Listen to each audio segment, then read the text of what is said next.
छत्रपती संभाजीनगरमध्ये आज विविध बँकांकडून कर्ज घेतलेल्या नागरिकांच्या वतीने आणि आम आदमी पार्टीच्या वतीने धरणे आंदोलन केलं जातंय।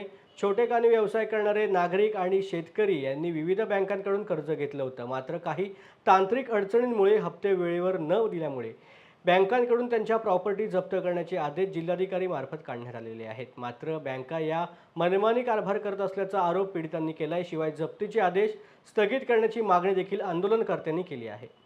आपण आंदोलन करताय नेमकं किती कर्जदार या ठिकाणी आले, काय मागणी काय तुमची? आम आदमी पार्टीकडून जिल्हाधिकारी कार्यालयासमोर आमचं एक धरणे आंदोलन चालू आहे।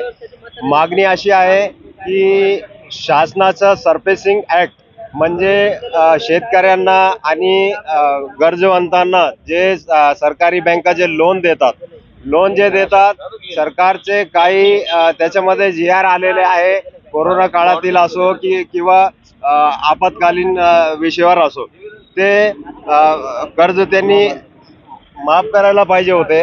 आणि इथे काय होत आहे की कलेक्टरतर्फे असे आदेश निघतात की लोकांची प्रॉपर्टी जप्त करण्यात येतात। 1 लाख रुपयाचा लोन असला की त्याला 10 लाख रुपये लावण्यात येतात। 10 लाख रुपयाचं आणि 11 लाख रुपये करून त्याला त्याचं घर जप्ती करण्यात येतात।